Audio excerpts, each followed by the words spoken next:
Вы смотрите программу «Актуальное интервью». С вами Марфирина Алексеева. Здравствуйте. В Якутске определили победителей третьего всероссийского турнира по стрельбе на дальние дистанции, посвященного памяти легендарного снайпера времени Великой Отечественной войны, героя Советского Союза Федора Охлопкова. Не только о турнире, а в целом о спортивных событиях года мы сегодня и поговорим. Гость у нас в студии Леонид Спиридонов, министр по физической культуре и спорту Республики Саха. Леонид Николаевич, здравствуйте. Здравствуйте. Какие крупные события спортивные были организованы в республике и каких значимых результатов добились наши спортсмены? 25-й год у нас был плодотворный, идет, да. Сегодня мы в 25-м году уже организовали ряд международных соревнований, чемпионаты Дальнего Востока, и чемпионаты России. Хочу отметить, что мы провели такие крупные мероприятия, как чемпионат России по легкой атлетике на 100 километров. Все жители города Якутской республики помнят.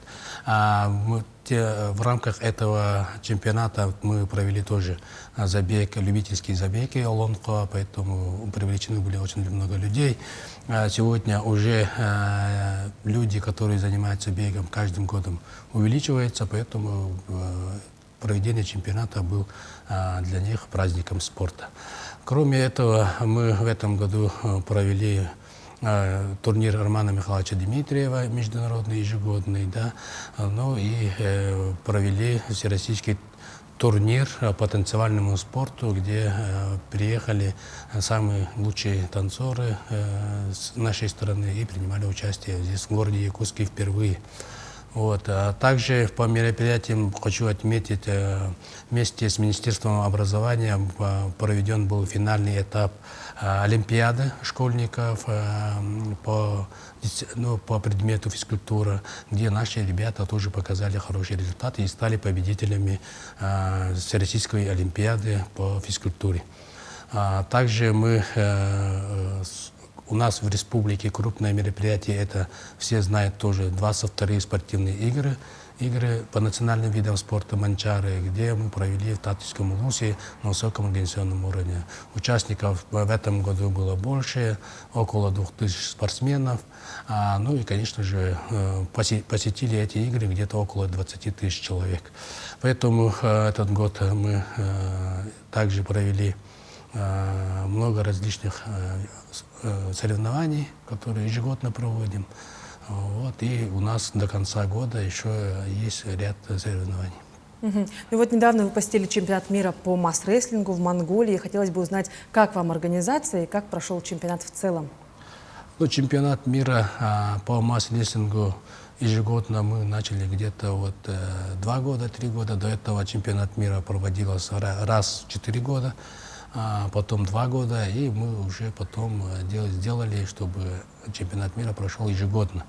В этом году чемпионат мира провели Республика Монголия. Я сам ездил туда, конечно, они организовали на высоком организационном уровне в городе Серселек, Архангельского аймака, в спорткомплексе Ара-комплекс. Наши спортсмены приняли участие. 195 участников было из 33 стран. Это говорит о том, что масс-рестлинг развивается по всему миру. И значимым таким мероприятием была установка Сергея в Ара-комплексе. Установщиком у нас был член президиума Федерации масс-рестлинга Александр Павлов и Георгий Сапандин, тоже один из основателей масс-рестлинга нашей республики. Поэтому такое значимое мероприятие провели, и чемпионат мира на высоком организационном уровне провели в Монголии. Как оцениваете других участников? Все-таки наш вид спорта. Да, сейчас очень сильными стали команда Киргизии.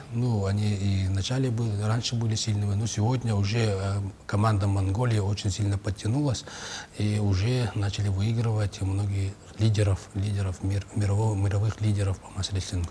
Поэтому мы, конечно же, радуемся, что конкуренция увеличивается. Благодаря конкуренции, конечно же, развивается этот вид спорта.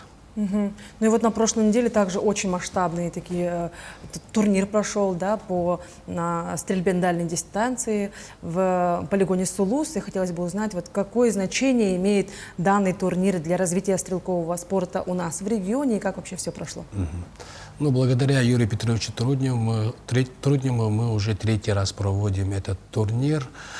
Турнир посвящен нашему герою Советского Союза Федору Матвеевичу Хлопкову. Ну, это говорит о том, что мы увековечиваем наших героев, да, Великой Отечественной войны. Ну и, конечно же, увековечиваем наших снайперов, которые выходцы из Республики Саха-Якутия. Якутия всегда славилась своими стрелками.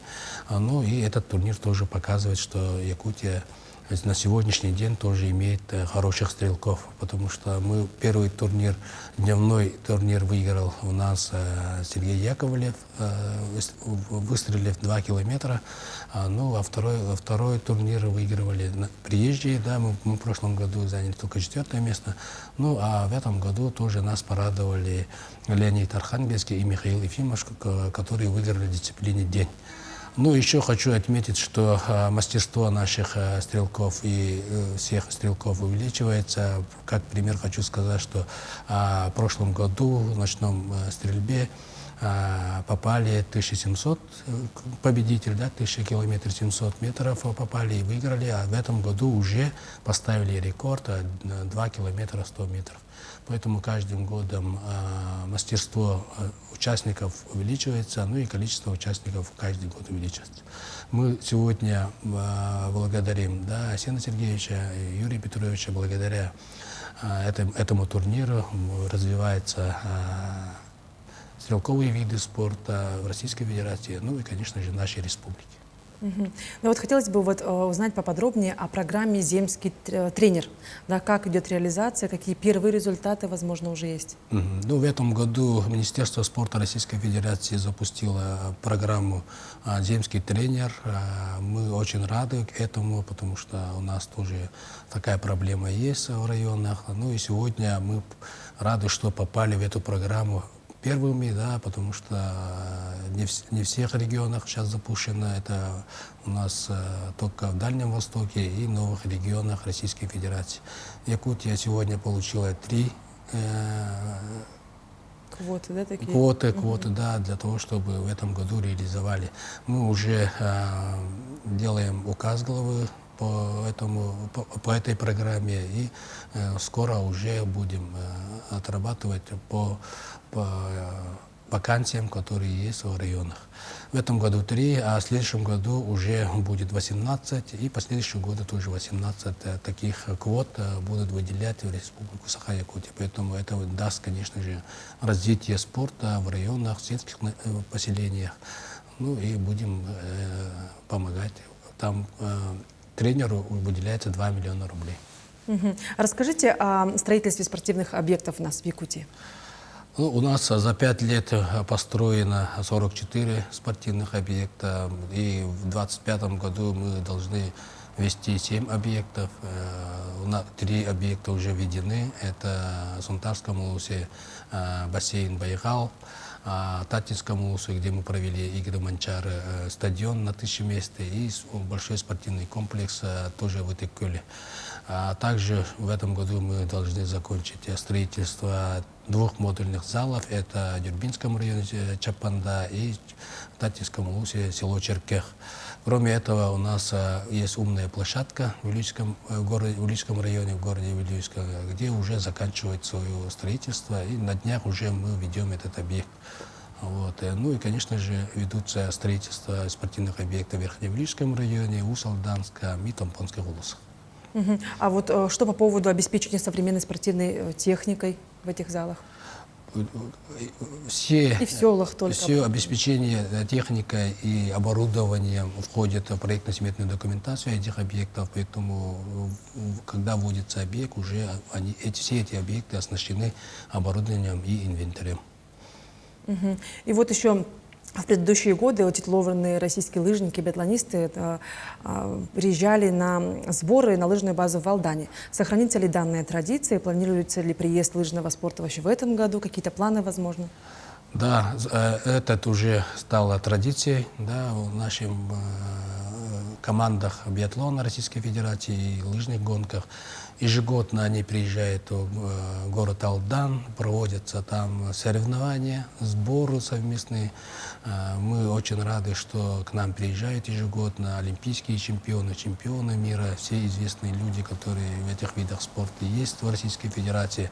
Ну и в этом году еще будут подключаться, приедут гости из Беларуси, поэтому расширяемся.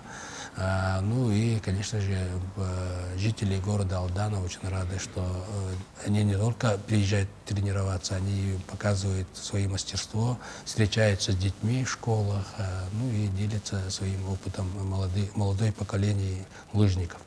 Вот, поэтому мы ждем гостей тоже. В этом году тоже будут соревнования. У нас благодаря таким компаниям, как Селекдар, GV Gold, мы два всероссийских соревнования по лыжным гонкам и биатлону делаем ежегодно.